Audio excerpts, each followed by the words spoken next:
고린도전서 13장 4절 말씀 함께 교독하겠습니다. 사랑은 오래 참고, 사랑은 온유하며, 시기하지 아니하며, 사랑은 자랑하지 아니하며, 교만하지 아니하며. 아멘. 우리가 지금 사랑에 대해서 함께 살펴보고 있습니다. 우리가 하나님의 백성들에게 가장 중요한 덕목은 사랑입니다. 아무리 하나님의 말씀을 많이 알고 있고 또 여러 능력들을 행하고 그리고 다른 사람들을 구제를 많이 해도 그 안에 하나님이 말씀하시는 사랑이 존재하지 않는다면 그 모든 것은 하나님 보시기에 아무것도 아닙니다. 자기가 이것을 했다고 많이 알고 있다고 자랑을 할 수 있지만 하나님께서는 그 사랑이 없는 모든 행동들을 무의미한 것으로 생각하기 때문에 이 사랑은 굉장히 중요합니다. 그때 이 사랑이 과연 무엇이냐라고 했을 때 우리가 지난주에 중요하게 말씀한 것 중에 하나가 사랑은 행동이다. 느낌이 아니라고 이야기를 했습니다. 우리는 사랑을 하면 무엇인가 감정적인 것을 생각을 합니다. 왜냐하면 사랑하면 기쁘고 그 사람을 좋아하는 그런 마음이 들고 설레거나 이러한 감정으로 생각을 하죠. 그런데 사랑은 감정이기보다는 행동으로 나타납니다. 사랑은 눈에 보이지 않습니다. 내가 그 사람을 사랑하고 있는지 사랑이 많은지가 눈에 보이지 않죠. 다른 사람들이 내가 사랑이 있다는 것을 봐야 됩니다. 그러면 그것은 내가 어떤 행동을 해야 그 사람이 나를 사랑하고 있는지를 알 수 있는 거잖아요. 감정은 내가 가지고 있는 겁니다. 그런데 이 사랑이라고 하는 감정이 다른 사람들에게 표출이 돼야 다른 사람이 나를 통해서 사랑을 하고 있구나, 나에게 지금 이런 사랑을 지금 주고 있구나 라고 알 수가 있는 거죠. 하나님의 관점도 마찬가지입니다. 하나님은 우리의 마음을 다 아시잖아요. 제 거 개인 좀 올려주세요. 네. 그러니까 하나님은 우리의 마음을 다 아십니다. 그래서 하나님은 중심을 보시는 분이기 때문에 우리가 행동하지 않아도 다 알 수 있죠. 그런데 하나님께서 우리들에게 하나님을 사랑하는 사람이 어떤 사람이냐라고 했을 때 우리 마음으로 하나님을 사랑하는 마음을 가진 사람들, 하나님을 봤을 때 생각할 때 마음에 기쁨이 있는 사람들이 아니라 나의 계명을 지키는 자가 나를 사랑한다. 하나님도 행동을 이야기를 하고 있습니다. 하나님을 정말로 사랑하는 마음이 있다면 이 마음이 행동으로 나올 수밖에 없다는 거예요. 행동으로 나오지 않는 감정은 사랑일 수 없다라고 하는 거죠. 그래서 사랑은 동사로 되어 있습니다. 15개의 동사로 되어 있고 하라는 것이 있고 하지 말라는 것이 있죠. 그래서 지난주에 우리가 사랑에 했을 때 가장 중요한 두 가지를 이야기했는데 사랑은 오래 참고 사랑은 온유하다. 사람과 사람과의 관계, 두 사람 이상이 있어야 사랑이라는 것이 형성이 되는데 지금 제가 목소리가 중음이 좀 많습니다. 중음이 좀 많고 그래서 그러니까는 혼자 있는데 사랑이 많다고 이야기하지 않아요. 다른 사람과 관계 속에서 사랑이 나오게 되어 있는 거죠.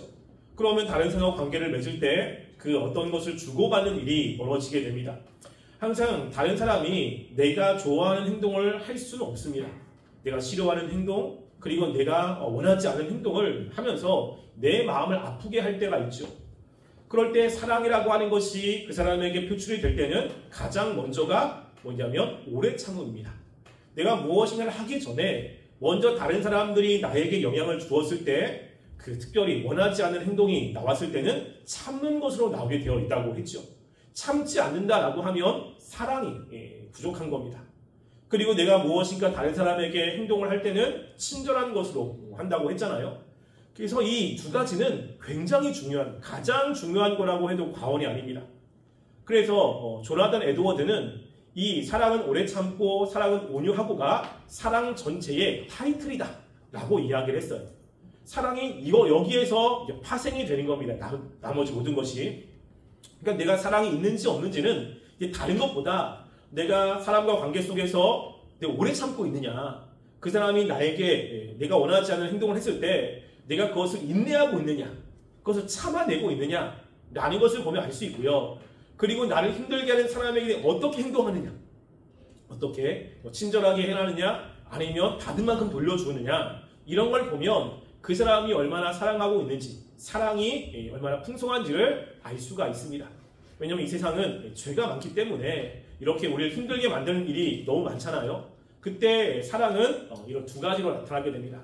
그리고 이제 사도 바울이 그 다음부터 이 두 가지를 각자의 적용을 하게 하는 거예요. 그래서 가장 먼저 나오는 것이 중요합니다. 그럼 성경을 읽을 때 성경에서 순서는 되게 중요하거든요. 그냥 쓰여진 게 아니에요. 특별히 원어 순서가 중요하긴 한데 그 한글도 그 원어의 순서에 맞게 쓰여진 곳이 많이 있습니다. 지금 오늘이 그거예요. 사도 바울이 사랑은 오래 참고 사랑은 온유하며 그 다음에 나오는 게 뭐죠? 시기가 나오고 있어요. 시기가. 이게 너무 중요한 겁니다.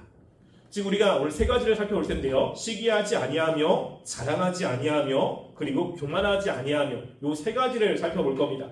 이 세 가지는 같은 영역이에요. 같은 영역. 어느 때 나오냐면 다른 사람과 경쟁 관계에 있을 때 나옵니다. 우리가 살다 보면 내가 하고 있는 그 그 종목 가운데 나보다 잘하는 사람들이 있잖아요. 잘하는 사람이 꼭 있습니다. 내가 최고가 아니고 나보다 더 뛰어난 사람들이 늘 있을 수밖에 없습니다. 그러면 그런 관계 속에서 나오는 것들이 시기, 그리고 자랑, 그리고 교만함이 나오는 거예요. 하나님께서 모든 사람들에게 다 똑같은 재능을 주질 않습니다. 어떤 사람은 더 뛰어난 재능을 주고 어떤 사람은 그렇지 못한 재능을 줍니다. 어떤 사람은 다양한 것을 잘하고 어떤 사람은 특별한 몇 가지를 잘하게 된 거죠. 이거는 하나님이 우리에게 주신 달란트입니다. 각자만의 주신 달란트죠. 그런 달란트를 가지고 사람과 관계를 맺으면 어떨 때는 그 사람보다 내가 잘하는 것이 있을 수도 있고 때로는 내가 못하는 것들이 느껴질 때가 있어요. 그런데 그런 상황 속에서 사랑은 어떻게 나오느냐라는 겁니다. 우리가 그냥 일반적으로 이렇게 관계를 맺는 게 아니라 무엇인가 내가 원하는 것이 있을 때 그리고 어떤 능력이라던가 지위라던가 이런 것들과 관련돼서 사랑이 나오는 것이 바로 시기와 자랑과 교만함으로 나오지 않는다는 거예요. 이런 것이 우리 마음 가운데 나온다면 이거는 사랑이 아닙니다. 자, 이야기했어요. 시기에 감정은 가질 수 있습니다. 사랑은 감정이 아니라고 했잖아요. 우리가 잘하는 사람이 있다면 시기의 감정이 나올 수 있거든요. 이게 당연한 거예요. 예전에 제가 제 동생네도 그 목회했잖아요. 그 매제가 목회를 합니다. 대전중앙교회에 지금 있는데 거기서 이제 한 번은 제가 쉬는 날이어서 동생네 놀러 갔어요. 근데 하필 그때 제 매제가 성경 공부를 하는 그런 타이밍이 있어요. 그래서 원래 가면 안 되는데 제가 갔습니다. 되게 부담스러워해요. 왜냐면 제가 선배고 그러니까 되게 부담스러워해서 오지 말라고 하는데 기어코 갔습니다. 가가지고 저 뒤에서 이제 성경 공부 하는 거를 이렇게 들었거든요. 근데 설교를 잘해요. 이제 매제도. 그리고 교수 스타일이 굉장히 좀 디테일하고 그리고 굉장히 좀 깊게 합니다. 그러면서 제 마음속에 설교 잘하네? 라는 생각이 드는 거죠. 그러면서 왠지 시기의 마음? 이런 마음이 나도 모르게 드는 거예요. 나보다 잘하는 거 아니야? 뭐 이런 마음들이 드는 거죠. 이러고 드는 건 자연스러운 거예요. 이게 죄가 아닙니다. 죄는. 왜냐면 인간의 본성에서 나오는 거기 때문에. 근데 그 사랑은 행동이라고 했잖아요. 그러면 이 마음을 가지고 어떻게 행동하느냐와 관련되어 있는 거예요. 그런 마음을 가질 수는 있습니다. 그런데 그런 마음을 내가 잘 제어하고 그리고 그 사람에게 어떤 반응을 하느냐 여기에서 이제 사랑이 가지고 있는 그 힘이 그리고 사랑의 풍성함이 나오게 되는 거예요. 그때 사랑은 시기하지 않습니다. 내가 무엇인가 잘하는 것을 사람들이 얘기하기보다는 인간은 내가 못하는 것을 먼저 경험하게 느끼게 돼 있어요. 여러분들이 장단점이 있잖아요. 사람에게 여러분들의 장점이 많이 부각이 됩니까? 단점이 나한테 부각이 됩니까? 다른 말로 하면 잘한다라고 하는 마음이 커요? 아니면 사람과 관계 속에서 나 못한다는 느낌이 더 강하게 들어요? 보통은 후자가 더 많아요. 장점은 어차피 내가 잘하는 거야. 그리고 그냥 익숙한 거거든요. 근데 못하는 거는 다른 사람한테 내가 못한다는 것은 내가 느껴져요. 왜? 그것 때문에 창피하기도 하고 그것 때문에 뭔가 열등의식도 느껴지고 그러니까 가장 먼저 느끼는 것은 이 열등의식. 근데 단점이 느껴집니다. 단점이. 내가 열심히 하려고 하는데 자꾸만 나보다 잘하는 사람이 있어요. 그럼 내가 거기에서 자꾸만 열등의 시기나 아니면 그것 때문에 마음이 별로 안 좋은 마음이 들잖아요. 그러면서 시기의 마음으로 갈 수 있습니다. 여러분, 시기라고 하는 단어의 의미는요, 강한 바람을 갖다라는 뜻이에요. 강한 바람을. 근데 이게 부정적인 의미만 있는 건 아닙니다. 긍정과 부정의 의미를 다 가지고 있어요. 긍정의 의미는 바로 앞에 나와 있는 12장 31절에 보면 이런 말씀이 있어요. 자, 31절, 너희가 더욱 큰 은사를 사모하며, 여기서 사모하다가 시기입니다. 뭔가를 간절히 바라는 거예요. 간절히. 그러니까 더 큰 은혜를 사모한다. 사모할 수 있잖아요. 이게 긍정적인 의미예요. 내가 그 사람이 나보다 잘하면 내가 그렇게 잘하기 위해서 나름대로 노력하고 더 열심히 하고 이럴 수 있잖아요. 이 단어예요. 이 단어. 근데 이게 부정적으로 가면 내가 열심히 하는 게 아니라 그 사람을 시기하는 겁니다. 시기. 그래서 시기는 부정적인 그 언어죠. 그래서 이 시기를 성경에서도 몇 가지 이야기하는데, 시기를 가지고 있는 사람은 삶이 굉장히 불행합니다. 잠언은 이렇게 이야기하거든요. 잠언 14장 30절 말씀을 함께 읽어볼게요. 자, 함께 읽겠습니다. 시작. 평온한 마음은 육신의 생명이나 시기는 뼈를 썩게 하느니라. 잠언에서 이야기한 시기는 뼈를 썩게 만들어요. 살이 조금 다치는 것보다 뼈가 다치면 엄청난 고통이 따릅니다. 시기를 가지고 있으면 인생 자체가 고통인 거예요. 항상 내가 잘할 수는 없잖아. 늘 못하니까 그 못하는 사람을 계속 시기하고 미워하고 그것 때문에 인생이 망가지는 일들이 있다는 겁니다. 신앙이 풍성하고 또 하나님의 은혜가 넘치면 이 시기에서 벗어날 수 있는데, 우리가 하나님의 은혜가 떨어지고 그러면 시기가 나오거든요. 특별히 고린도 교회에서는 시기의 문제가 굉장히 좀 컸어요. 그래서 사도 바울이 고린도전서 3장 3절 말씀에 이렇게 이야기를 하거든요.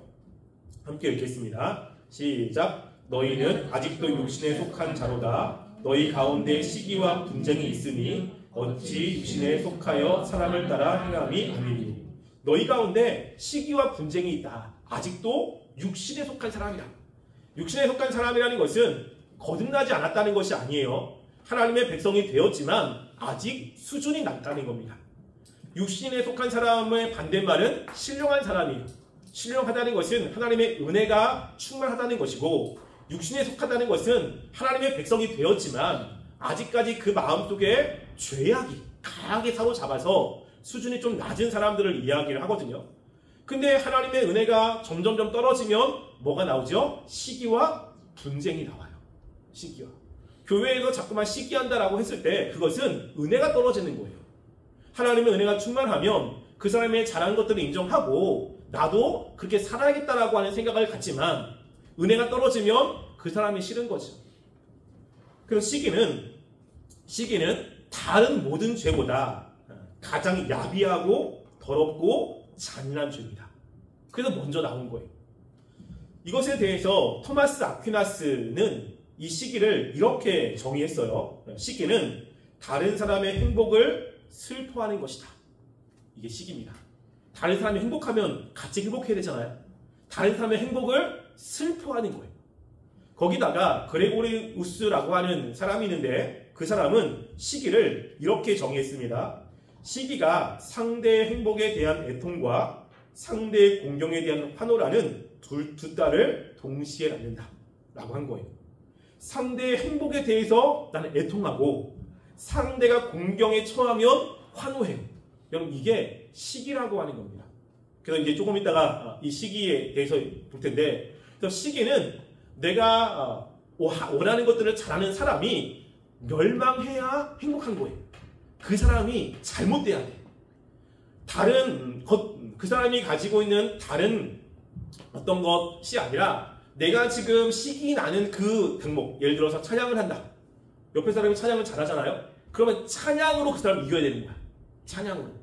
내가 찬양이 아니라 다른 것도 잘해. 피아노도 잘 쳐. 그리고 운동도 잘해. 근데 찬양 운동이 아니라 그가 잘하는 찬양으로 내가 잘해야 돼. 그래서 그 사람이 나보다 계속 잘해. 내가 따라갈 수 없어. 그럼 그 사람을 시기해서 그 사람이 찬양 못하게, 아니면 할 수 없는 상황까지도 만드는 것으로 기뻐하는 것이 시기라고 하는 겁니다. 그럼 이해되죠? 성경에서 시기 때문에 멸망한 사람이 있어요. 시기 때문에. 그 대표적인 사람이 누구냐면 사울입니다. 사울. 사무엘상 18장 9절 말씀을 볼게요. 자, 사무엘상 18장 9절 말씀 함께 읽겠습니다. 시작. 이날 후에 사울이 다윗을 주목하였더라. 자, 여기 보면 시기가 안 나오지만 시기라고 하는 것은 뭐와 관련이냐면 보는 것과 관련이 있어요. 누군가가 나보다 잘하는 것이 봐야 되잖아. 지금 사울이 다윗이 전쟁에서 돌아오니까 많은 여인들이 다윗을 찬양했습니다. 사울이 죽인 사람은 천천히고 다윗은 만만이다. 그 모습을 사울이 본 거예요. 자신이 사람들의 칭송을 받고 싶은데 다윗이 칭송을 받고 있잖아요. 그걸 본 거야. 그러니까 그 다음부터 사울이 시기에 빠졌습니다. 다윗을 죽이려고 하는 거죠. 다윗이 전쟁에 나가서 승승장구하는 게 기쁘지 않은 거예요. 다윗이 승승장구하면 자기의 나라가 든든해진 거고 주변에 있는 나라의 영토를 넓힐 수 있는 거잖아요. 나라 입장에서는 굉장히 좋은 거죠. 그리고 사람들에게 그 다윗을 예뻐하면 야, 왕이 인덕이 있다. 정말 사람을 잘 쓴다. 라고 하는 칭송도 받을 수 있잖아요. 근데 그거는 관심이 없는 거예요.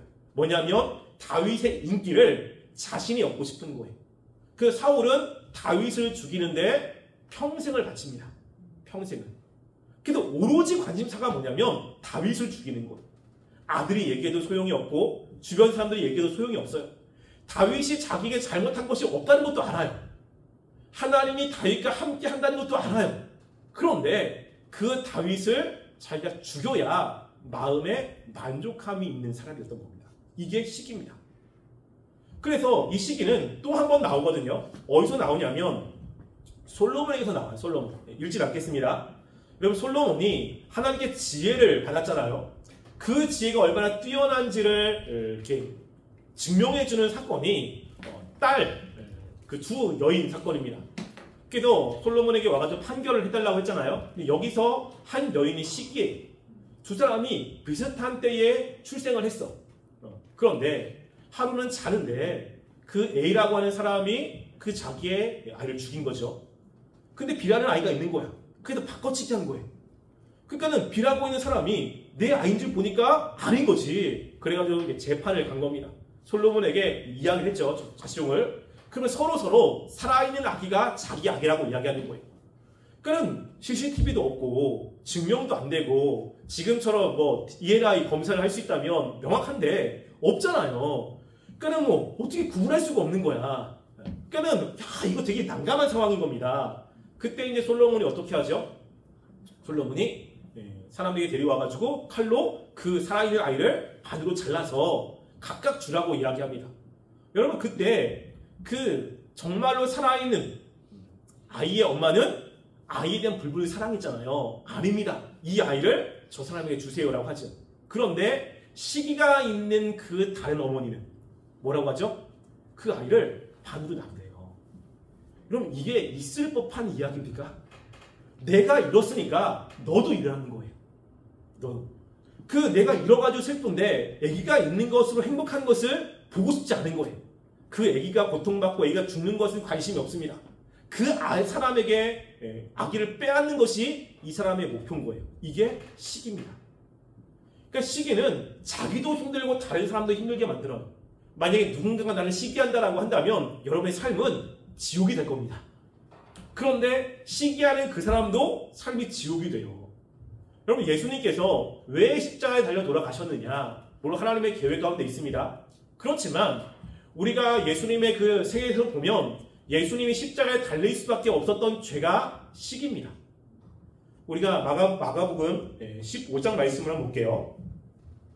마가복음 15장 함께 읽어보겠습니다. 시작. 빌라도가 대답하여 이르되 너희가 내가 유대인의 왕으로 너희에게 놓아주기를 원하느냐 하니 이는 그가 대제사장들의 시기로 예수를 넘겨준 줄 압니다. 아멘. 여기 보면 빌라도가 예수님을 재판하죠.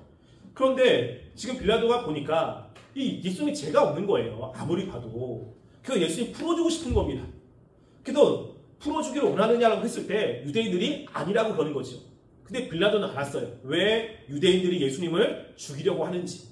예수님이 무엇인가 잘못하거나 아니면 그들이 봤을 때 율법적으로 문제가 있거나 이런 문제가 아니었습니다. 가장 중요한 게 뭐죠? 시기라고 하는 거였어요. 예수님이 사람도 고쳤고 그리고 많은 사람들이 하나님 나라에 대해서 이야기를 했고 하나님 나라의 말씀을 들으면서 바리새인들, 유대인들은 찔림을 받았습니다. 그런데 자신들의 인기를 예수님이 다 독차지한 거예요. 자신들이 종교, 하나님을 믿는 사람들의 인기를 자신들이 가져야 되는데 예수님이 그것을 가져가니까 이것을 참을 수가 없는 거죠. 그러니까 예수님을 죽이는 데 앞장선 겁니다. 그 죄가 뭐죠? 시기라고 하는 거예요. 여러분, 사랑은 시기하지 않습니다. 그래서 성경에 시기할 만한 상황인데 시기를 하지 않는 대표적인 인물이 있어요. 그래서 그 사람이 진짜 위대한 사람이거든요. 혹시 기억나는 사람이 있습니까? 되게 막연하죠? 구약에 있습니다. 구약에 있고 다윗과 관련돼 있습니다. 다윗 하면 누가 나오죠? 그치, 요나단. 자, 어디 나오냐면 사무엘상 20장 17절 말씀 볼게요. 사무엘상 20장 17절 함께 읽겠습니다. 시작. 다윗에 대한 요나단의 사랑이 그를 다시 맹세하게 하였으니 이는 자기 생명을 사랑함 같이 그를 사랑함이었더라. 이 말씀은 어떤 상황이냐면 사울이 자꾸만 다윗을 죽이는 거예요. 도망가고 해도 자꾸만 쫓아오니까 그 요나단과 만나서 얘기를 하는 겁니다. 다윗이 자기의 상황을 얘기한 거예요. 너희 아버지가 날 자꾸만 죽인다. 요나단은 말도 안 된다. 그런 일 없다. 다윗이 아니라고 이야기하는 거예요. 아니라고. 근데 알아봤더니 진짜 그런 거죠. 그래서 요나단이 다윗에게 와가지고 이야기한 겁니다. 내가 보니까 하나님이 너를 선택했다. 하나님께서는 왕위를 너한테 주려고 한다. 원래 왕위는 자신이 가져야 돼요. 사울의 아들이니까. 그래서 사울이 죽으면 자기가 왕이 돼야 되는데 요나단이 보니까 하나님이 다윗과 함께 있고 나중에 다윗이 왕이 될 것 같은 거예요. 그래서 우리 약속하자. 네가 왕이 되면 우리의 자녀를 좀 사랑해줘라. 그리고 지켜줘라 라고 한 거예요. 분명히 이 요나단도 왕이 되고 싶은 마음이 왜 없었겠습니까? 그런데 왕은 다윗이 될 거라고 생각한 거예요. 시기의 마음이 있다면 다윗을 죽이려고 했겠지요. 근데 요나단은 다윗을 사랑했어요. 사랑하는 마음이 있으니까 내가 올라가야 되는 그 자리에 다윗이 올라가도 시기의 마음이 아니라 축복해 주는 겁니다. 넌 그렇게 될 거야. 걱정하지 마. 그래서 나는 널 해하지 않아 라고 얘기해 주는 거예요. 근데 그렇게 했던 요나단의 마음을 성경은 뭐라고 이야기하죠? 다윗을 사랑했다라고 하는 겁니다. 우리가 사랑의 마음이 있다면 다른 사람, 나보다 잘하는 사람들을 시기하지 않습니다. 시기에 감정이 없다는 얘기는 아니에요. 있을 수 있어요. 부럽기도 하고 나보다 잘해가지고 그것 때문에 좀 속상하기도 마음은 있을 수 있습니다. 그렇지만 우리가 하나님께서 각 사람마다 주신 달란트가 다르고 또 하나님께서 역사해야 무엇인가 잘 되는 것을 알잖아요. 그러니까 그 모든 것들 하나님께 맡기면서 그 사람들을 축복해주고 인정해줄 수 있는 마음이 있는 겁니다. 사랑의 마음은 다른 사람을 시기하지 않아요. 내게 시기의 마음이 많다라고 한다면 여러분들이 사랑을 위해서 기도하셔야 돼요. 하나님, 내가 사랑할 수 있도록 해주세요. 여기서 사랑은 그 사람을 사랑하는 것이지만 사람을 사랑하라고 이야기 않잖아요. 뭐죠? 사랑의 감정인 거예요. 사랑의 힘인 거죠. 하나님이 우리에게 주시는 은혜 가운데 중요한 게 사랑이니까 하나님의 은혜로 우리 마음에 사랑이 넘치면 그 사람이 사랑해서가 아니라 하나님이 주시는 그 사랑 때문에 다른 사람들을 시기하지 않을 수 있습니다. 이게. 자, 두 번째는 뭐냐면 사랑은 자랑하지 않습니다. 여러분, 자랑. 그러니까 어떻게 보면 그래, 자랑하는 게 뭐가 문제지? 자랑할 수 있잖아요. 내가 뭐 잘하는 것들을 사람들이 이야기할 수 있죠. 근데 여기서 얘기하는 거는 그게 아니에요. 자랑이라고 했을 때 이 자랑의 뜻은 이런 뜻입니다. 원어적인 뜻은요, 허풍선, 과장하다. 이게 자랑이에요. 근데 내가 잘하는 것을 얘기하는 것을 자랑이 아니라 팩트지. 근데 자랑이라고 하는 것은 허풍을 떠는 거야. 이게. 그래서 다른 사람들이 나를 칭찬해 주기를 원하는 마음으로 내가 3 정도 했는데 5,000원 했다고. 내가 제일 잘한다고. 이거 정말로 잘한다고. 나 최고라고. 이렇게 자꾸만 허풍을 떠는 겁니다. 여자들보다 남자들이 좀 많잖아요. 허세가 좀 있는. 허세가. 그래서 여자들은 그런 사람도 싫어하죠. 저 되게 싫어합니다. 그래서 내가 다른 사람보다 뭔가를 잘하는 것들을 칭찬받고 싶어가지고 하는 것들을 자랑이라고 이야기합니다. 그러니까 이 자랑하는 사람들은 자기가 무엇이나 조금만 잘하면 사람들에게 막 떠벌리고 다니죠. 그런데 이 자랑과 열등감은 여러분 동전의 양면인 거 아십니까? 이렇게 떠벌리는 사람이 자기가 못하는 것이 딱 생기면요, 열등의식으로 팍 빠져버려요. 이 두 개가 굉장히 같이 움직입니다. 그래서 이 자랑과 열등의식은 같은 거예요. 사랑은 자랑하지 않습니다. 이 고린도 교회의 문제도 또 자랑도 있어요. 왜냐하면 자랑은 이따 보겠지만 시기와 같이 가거든요. 우리 고린도전 14장 26절 말씀 한번 볼게요. 고린도전 14장 26절 말씀 함께 읽겠습니다. 시작. 그런즉 형제들아 어찌할까? 너희가 모일 때에 각각 찬송시도 있으며 가르치는 말씀도 있으며 계시도 있으며 방언도 있으며 통역함도 있나니 모든 것을 덕을 세우기 위하여 하라. 사도 바울이 지금 고린도 사람들이 모여 있는 거예요. 근데 그 안에 다양한 달란트들이 있습니다. 어떤 사람은 찬송시를 참 잘하고, 어떤 사람은 말씀을 가르치는 것을 잘하고, 어떤 사람은 계시, 말씀을 해석을 잘하고, 어떤 사람은 방역을 하고 통역을 하는 거예요. 다 하나님이 주신 거고 각자 이렇게 자신의 역할들을 하면 되잖아요. 근데 마지막에 뭐냐면 모든 것을 덕을 세우는 데라 라고 합니다. 왜 이런 말을 하고 있냐면 자기 은사가 최고라고 하는 거예요. 그러니까 동일한 은사가 아니라 각각 다양한 은사가 있는데 다양한 은사 가운데 내가 최고입니다. 내가 다른 것보다 내가 가지고 있는 게 뛰어나다고 자꾸만 자랑을 하는 거예요. 허세를 부리는 거죠.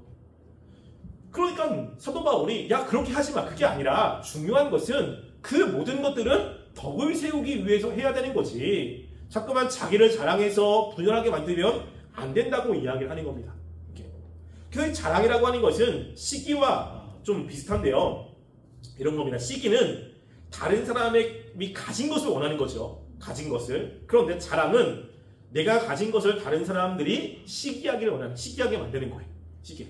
그래서 허풍을 떠면서 혹시 그거 나보다 못하는 사람들이 자꾸만 그것을 들으면서 시기나는 마음을 갖게 되는 거죠. 너보다 잘해. 야, 너 못하잖아. 나 진짜 잘하거든? 막 그러면서 다른 사람의 마음에 시기를 불러일으키는 일들이 벌어지는 거죠. 그래서 막 시기한 마음이 들게 만듭니다. 시기는 다른 사람을 깎아내려요. 잘하니까 못하게 깎아내리잖아요. 그래서 시기하는 사람을 잘하는 게 있는데 험담을 잘합니다. 근거 없는 험담을 잘해요. 그 사람을 깎아내리고 그 사람의 칭찬을 못하게 만들어야 되니까 최대한 근거도 없는데 자꾸만 루머를 만들고 그럽니다. 그런데 자랑은 반대로 자기를 지켜 세워요. 이게 다른 사람을 깎아내리고 자기를 올리고 이게 겁니다. 그러니까 자랑과 시기는 동전의 양면이에요. 거의 비슷합니다. 이렇게 같이 가는데 그런데 사랑은 뭐죠? 자랑하지 않아요. 자랑하지 않습니다. 그래서 하나님은 신자에게 자랑하는 것을 원하지 않습니다. 특별히 우리의 모델이 되신 예수님을 보면 예수님은 자랑할 것이 되게 많거든요. 하나님의 아들이시고 이 땅 가운데 말씀을 가장 완벽하게 아시고 그리고 사랑도 풍성하신 분이잖아요. 근데 예수님은 자기를 높이거나 그러지 않습니다. 우리가 빌립보서 2장 6절부터 8절 말씀을 함께 읽어볼게요. 빌립보서 2장 6절부터 8절 함께 읽어보겠습니다. 시작. 그는 근본 하나님의 본체시나 하나님과 동등됨을 취할 것으로 여기지 아니하시고 오히려 자기를 비워 종의 형체를 가지사 사람들과 같이 되셨고 사람의 모양으로 나타나사 자기를 낮추시고 죽기까지 고통하셨으니 곧 십자가에 죽으심이라. 아멘. 여기 보면 예수님은 근본 하나님과 본체십니다. 하나님과 같은 속성을 가지고 있다는 거예요. 원래 하나님의 위치에 있어야 되는데 인간의 모습으로 내려온 거예요. 사람들과 관계를 맺을 때 그 예수님께서 난 신이다 뻐기시지 않죠. 그리고 신이라고 자꾸 자랑하지 않습니다. 사람들을 그냥 사랑하시고 있는 그대로 받아들이는 이런 것이 있잖아요. 그러니까 예수님은 자랑할 것이 너무 많지만 자랑을 안 하십니다. 근데 우리는 자랑할 것이 없음에도 불구하고 자랑을 엄청 하죠. 요즘에 자기 PR 시대로 해가지고 이 자기 PR이 덕목처럼 이렇게 여겨지는 시대인 것 같아요. 그래서 제가 사역지를 이렇게 옮기잖아요. 그러면서 내가 이제 청년도 모르고 교회 사람들 잘 모르는 그때 나한테 와가지고 목사님 저 운동 진짜 잘해요. 자기 PR을 막 하는 거예요. 이것도 잘하고 저것도 잘하고 막 얘기를 막 하거든요. 그러면 이제 모르니까 그러냐. 그리고 이제 시켜보는 거지. 시켜봐서 제가 야, 그래 너 잘한다라고 느낀 사람이 한 명도 없습니다. 정말 한 명도 없어요. 교육자들 와가지고 뭐 이것도 하고 저것도 그런 것도 시켜봐요. 시켜보면 실망 그 실망이 없습니다. 그러니까 자꾸만 자기를 드러내기를 원하는 거야. 이렇게 여러분 근데 그렇게 자기 PR을 해가지고 기대치에 못 미치면 어떤 마음이 드는 줄 아십니까? 실망감에 그 사람하고 같이 안 합니다. 더 이상 그 사람을 믿질 않습니다. 그러니까 그 사람의 말 자체를 믿질 않아요. 왜? 벌써 신뢰가 깨졌어. 신뢰가. 뭐 자기는 잘한다고 해가지고 처음에 조금 사람의 관심을 갖고 그럴 수도 있겠지만 조금 지나면 그 사람의 실력이 나타나잖아요. 그 사람의 모습이 적나라하게 드러난다고. 특별히 이제 그 사람보다 좀 더 높은 위치에 있는 사람들은 금방 알거든요. 특별히 남자들 같은 경우는 운동 부심이 있는 사람들이 있습니다. 운동 부심. 제가 보니까 여기는 뭐 운동 열심히 하는 사람이 없어서 그래서 운동 부심이 있어요. 그래서 자기 운동 잘한다고. 동네에서 조금 잘하면 자기가 최고라고 그럽니다. 여러분 근데 운동은 자랑하면 안 돼요. 날고 기는 사람들이 세고 셌어. 그래서 몇 개 보면 잘하는 사람들은 알지. 잘하는 사람들은 보면 알잖아요. 근데 허풍 그런 허풍이 없습니다. 그 나중에 그게 알려지면 안 믿죠. 그래서 우리가 자랑을 하면 안 돼요. 다른 사람들이 내가 자랑을 했을 때 거기에 미치지 못하는 모습을 보면 나의 이미지는 더 안 좋아질 수 있죠. 근데 그것보다 더 중요한 것은 뭐냐면 하나님이 그것을 되게 싫어하는데 예레미야 9장 23절 말씀 볼게요. 예레미야 9장 23절 말씀 함께 읽겠습니다. 시작. 여호와께서 이와 같이 말씀하시되 지혜로운 자는 그의 지혜를 자랑하지 말라. 용사는 그의 용맹을 자랑하지 말라. 부자는 그의 부함을 자랑하지 말라. 지금 예수님께서 하나님 이야기합니다. 너희는 지혜가 있느냐? 그 지혜 자랑하지 말고 너가 굉장히 싸움을 잘하느냐? 그거 자랑하지 마. 그리고 너가 돈이 많아. 그럼 너의 그 돈 많은 것을 자랑하지 말라고 이야기합니다. 왜 이렇게 이야기를 할까요? 왜? 왜냐하면 하나님이 일순간에 가져갈 수 있어요. 나는 잘한다고 생각하는데 하나님이 일순간에 그 모든 것들을 한순간에 가져갈 수 있습니다. 그래서 여러분 싸움을 잘한다. 그럼 몸이 조금 병이 나거나 그러면 싸움 못하거든요. 여러분 부자다. 근데 사기다 가면 한순간에 없어지는 거예요. 재물이. 지혜도 뭐냐면 시간이 지나면 치매가 걸리거나 아니면 순간적으로 판단 잘못하면 큰 실수 때문에 어려움을 당할 수도 있거든요. 우리는 완벽하지 않기 때문에 언제든지 실수할 수도 있고 내가 예측하지 못하는 상황들이 있을 수 있습니다. 그게 하나님이 직접 주실 때만 그것을 가지고 있는 거예요. 하나님이 그것을 가져갈 수 있습니다. 그러니까 우리가 자랑을 하면 안 되는 거죠. 하나님이 다른 사람을 사랑하기를 원하고 다른 사람과 함께 가기를 원하는데 하나님이 나에게 주신 그 조금, 다른 사람 조금 잘하는 것을 부풀려가지고 막 자랑하면서 다녀. 근데 하나님이 나중에 가져가면 어떻게 하겠습니까? 이런 예화가 있어요. 나폴레옹에 대한 예화입니다. 나폴레옹이 이렇게 했대요. 유럽을 정복한 후에 기세를 모아 러시아를 진격해 들어가고 계획을 세웠습니다. 러시아를. 출정 전날 나폴레옹이 한 귀족 부인에게 승전의 확신을 갖고 자신의 가진 계획을 설명을 하는 거예요. 근데 그런데 그것을 듣고 있는 그 귀족 부인이 이렇게 이야기합니다. 인간은 자기의 일을 계획할지라도 그것을 이루는 분은 하나님이십니다. 라고 이야기한 거예요. 그러니까 나폴레옹이 껄껄 웃으면서 이렇게 이야기합니다. 부인 저는 나폴레옹입니다. 모든 것은 제가 계획하고 제가 이룰 것입니다. 라고 거만하게 대답을 했대요. 그러니까 나폴레옹이 승승장구했잖아요. 그런데 문제는 몇 달 후 나폴레옹은 전쟁에서 대패하고 황제의 자리에서 퇴위되며 엘바 섬에 유배가 됐답니다. 그러니까 지금 보니까 승승장구하고 있는 거죠. 그러니까 계획대로 다 되는 거예요. 야 정말 내가 모든 걸 다 할 수 있다. 뭐 아니야 다 된다 라고 하지만 그런데 하나님이 이제 일순간에 가져가버리면 인간은 아무것도 되지 않습니다. 그래서 하나님께서는 자랑하지 말라고 이야기를 하는 거거든요. 만약 자랑하고 싶다라고 하면 자랑할 수 있는 방법이 있습니다. 혹시 자랑의 마음이 막 생깁니까? 뭐 사람들에게 그러면 사도 바울도 성경에도 그렇고 자랑할 수 있는 것을 이야기하는데 고린도전서 1장 31절 말씀 한번 볼게요. 고린도전서 1장 31절 함께 읽어보겠습니다. 시작. 기록된 바 자랑하는 자는 주 안에서 자랑하라 함과 같게 하려 함이니라. 자랑하려면 어디서? 주님 안에서. 누구를? 하나님을. 야, 하나님이 나에게 이런 것도 주셨어. 하나님은 정말 위대하신 분이야. 이 하나님을 자랑을 하라고 이야기하는 거죠. 그럼 그 사람도 내가 자랑하면 나 때문에 시기 날 수 있겠지만 하나님이 주셨다고 하니까 그 마음을 하나님께로 쏟게 있잖아요. 나도 그 사람처럼 잘하고 싶어, 잘 되고 싶어. 하나님이 주셨다고 하니까 하나님을 더 의지하게 되고 하나님께 더 도움을 구하게 되고 그리고 하나님 앞에 더 나갈 수 있는 기회가 될 수 있잖아요. 이건 하나님이 굉장히 기뻐하는 거라는 겁니다.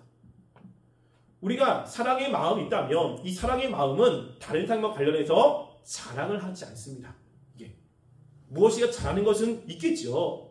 그런데 그것들을 부풀려가지고 다른 사람이 시기나게 만들거나 아니면 그것 때문에 자기를 높이려고 하지 않습니다. 누구를 높이죠? 하나님을 높이게 되는 거예요. 이게 성경에서 얘기하는 자랑입니다. 그러면서 교만하지 않죠. 그래서 우리가 이 사랑의 마음은 굉장히 중요한 겁니다. 사랑은. 근데 우리가 사랑의 사람이 되어야 되는 거예요.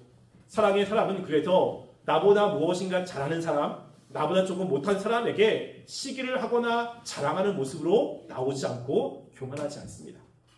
이런 마음이 있어도 그것들을 하나님이 주시는 마음으로, 사랑의 마음으로 컨트롤해서 다른 사람에게 이야기할 때는 어떻게? 온유한 마음으로. 시기하지 않게, 자랑하지 않게, 그렇게 다른 사람을 배려하면서 얘기하는 거죠. 그 온유하다라고 하는 것은 마음을 통제한다는 거 있잖아요. 내 마음에 시기의 마음이 있고 자랑의 마음이 있어요.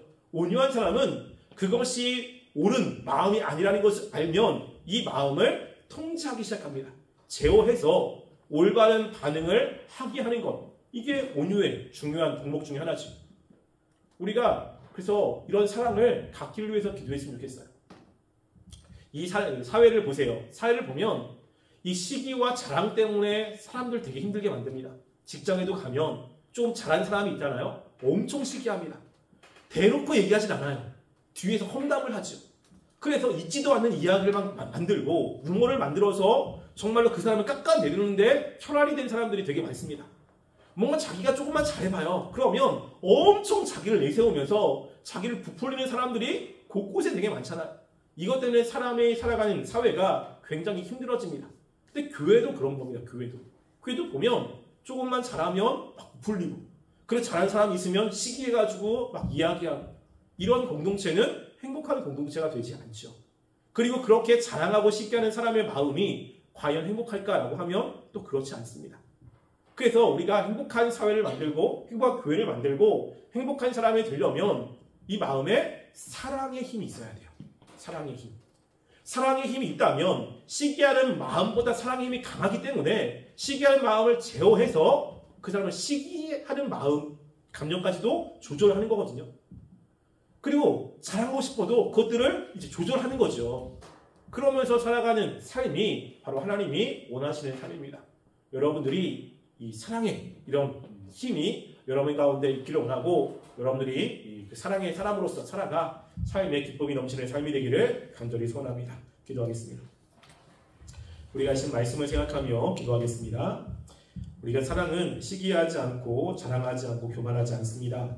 라는 우리 마음 가운데 다른 사람과 관련 관계에서 나보다 잘하는 것이 있을 때 시기하지 않고 내가 다른 사람보다 잘할 때 자랑하지 않고 우리를 높이는 교만함이 있지 않게 하여 주시옵소서. 사랑에 힘을 주셔서 사랑으로 이 모든 것들을 잘 제어할 수 있도록 하나님 도와달라고 기도하겠습니다. 사랑하는 우리가 이 시간 주 앞에 기도합니다. 우리가 주님을 바라보며 정말 믿음으로 살길 원합니다. 우리가 사랑의 사람이 되길 원합니다. 사랑의 사람은 시기하지 않고 자랑하지 않고 교만하지 않습니다. 하나님, 정말 우리가 시기의 감정 또 자랑의 마음, 교만한 마음이 있을 수도 있지만 하나님 그런 것을 사랑으로 잘 제어하고 통제합니다. 그래서 다른 사람에게 무엇인가 행동을 했을 때 우리가 시기의 행동, 자랑의 행동, 교만의 행동이 아니라 그 사람을 정말 친절하게 대하고 그 사람을 세워주는 모습으로 나타나게 됩니다. 하나님 그런 마음과 힘을 허락해 주셔서 우리의 삶의 사랑이 넘칠 수 있도록 도와주시옵소서. 하나님, 우리가 이 시간 기도합니다. 하나님 우리에게 사랑의 힘을 주시옵소서. 하나님 우리를 사랑한 것처럼 우리가 다른 사람들을 사랑하고 다른 사람들을 품어주는 삶이 되기를 소망합니다. 하나님 우리가 삶을 살아갈 때 우리보다 잘하는 사람들이 있을 때 시기하지 않게 하시고 우리가 다른 사람들 잘하는 것이 있을 때 자랑하지 않게 하시고 우리가 다른 사람들을 친절하게 그들을 위해서 정말 사랑의 삶이 될 수 있도록 도와주시옵소서. 또 하나님께 나올 때 헌금을 드린 손길이 있습니다. 하나님 그 마음과 중심을 아시오니 주님이 기뻐 받아주시고 더 풍성한 것으로 채워주시옵소서. 지금은 우리 주 예수 그리스도의 은혜와 하나님의 사랑과 성령님의 교통하심이 사랑이 풍성하여 우리의 사랑으로 다른 사람들을 행복하게 만들고 주님의 기쁨이 되길 원하여 고개 숙인 우리 청년은 머리 위에와 가정 위에와 이 세계 위에 지금부터 영원토록 함께 있을지어다. 아멘.